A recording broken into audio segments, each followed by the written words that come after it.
അടിയന്തരാവസ്ഥയുടെ 50 ആണ്ട് പരിപാടിക്ക് ശേഷം ഗവർണർ പുറത്തേക്ക് വരികയാണ്. പുറത്തു പോകാൻ അനുവദിക്കില്ലെന്നായിരുന്നു SFIയുടെ വെല്ലുവിളി. പക്ഷേ അദ്ദേഹം SFIയുമായി ചേർത്ത് അടിയന്തരാവസ്ഥയെക്കുറിച്ച് പറഞ്ഞത് നമ്മൾ കേട്ടു. വിനീഷ്, പ്രജിത് മോഹൻ എന്നിവർ ഒപ്പം ചേരുന്നു. ആദ്യം വിനീഷിലേക്ക്. വിനീഷ്, ഗവർണർ എന്താണ് പറഞ്ഞത്?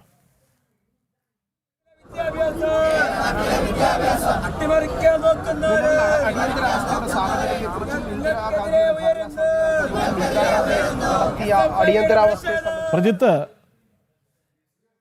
ഗവർണർ എന്താണ് പറഞ്ഞത്?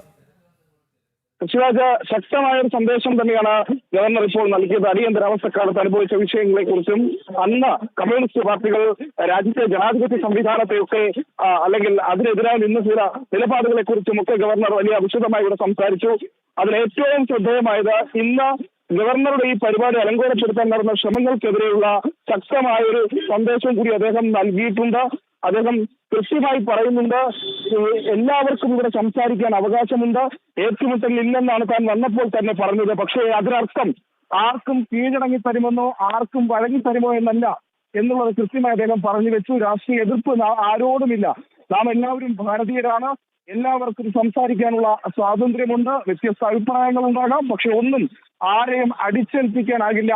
നിങ്ങൾക്കും എനിക്കും സംസാരിക്കാനുള്ള വേദി ഉണ്ടാകണം, അതിനനുസരിച്ച് ആശയങ്ങൾ തമ്മിലുള്ള തർക്കമുണ്ടാകണം. പക്ഷേ ഇത്തരമൊരു ഏറ്റുമുട്ടൽ, കൺഫ്രണ്ടേഷനുകൾ അല്ലെങ്കിൽ അത്തരം സംഘർഷങ്ങൾ ഉണ്ടാകുന്ന സാഹചര്യം ഉണ്ടാകരുത് എന്നൊരു കാര്യം കൂടി ഗവർണർ പറയുന്നുണ്ട്. ഇന്നത്തെ പ്രതിഷേധം എന്തിനെന്ന് തനിക്ക് മനസ്സിലാകുന്നില്ല. ഇത് അപ്രഖ്യാപിതമായ അടിയന്തരാവസ്ഥയാണോ, ഇതാണോ ജനാധിപത്യം എന്നടക്കമുള്ള ചോദ്യങ്ങൾ ഗവർണർ ഏറ്റവും പ്രത്യേകിച്ച് അദ്ദേഹത്തെ ഹാളിലേക്ക് എത്താൻ അനുവദിക്കില്ല എന്നൊരു കാര്യം പറഞ്ഞത് SFIയുടെ പ്രതിഷേധം അല്ലെങ്കിൽ വിദ്യാർത്ഥികളുടെ പ്രതിഷേധത്തെ അദ്ദേഹം ചോദ്യം ചെയ്യുകയാണ്. പലർക്കും സഹിഷ്ണുത പ്രകടിപ്പിക്കാൻ അറിയുന്നില്ല എന്നുള്ള ഒരു സാഹചര്യവും അദ്ദേഹം ചൂണ്ടിക്കാട്ടി.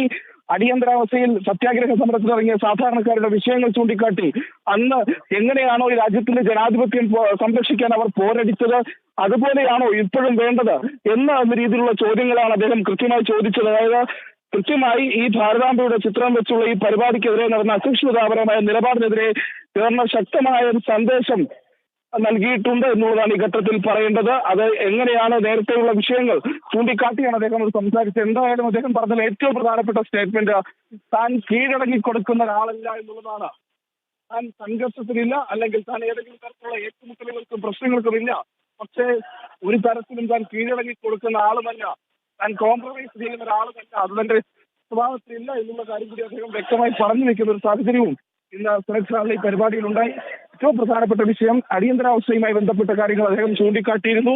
ഒരുപക്ഷെ രാഷ്ട്രീയമായി സംസാരിക്കുകയാണെങ്കിൽ പുതിയൊരു ചർച്ചയ്ക്കുള്ള വഴി കൂടി തുറന്നു വെച്ചിട്ടുണ്ട്.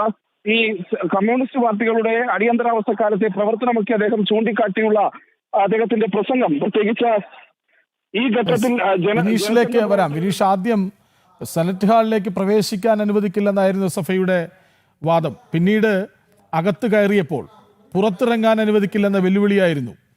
പക്ഷേ അതൊന്നും വകവയ്ക്കാതെ, ഒരു എതിർപ്പുകളെയും നേരിടേണ്ടി വരാതെ അദ്ദേഹം പുറത്തേക്ക് പോകുന്ന കാഴ്ചകൾ കണ്ടു. വിവരങ്ങൾ.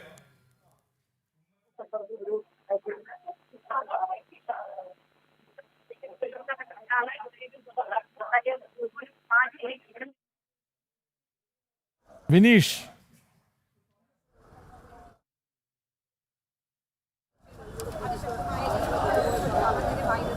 അതുകൊണ്ട് തന്നെയാണ്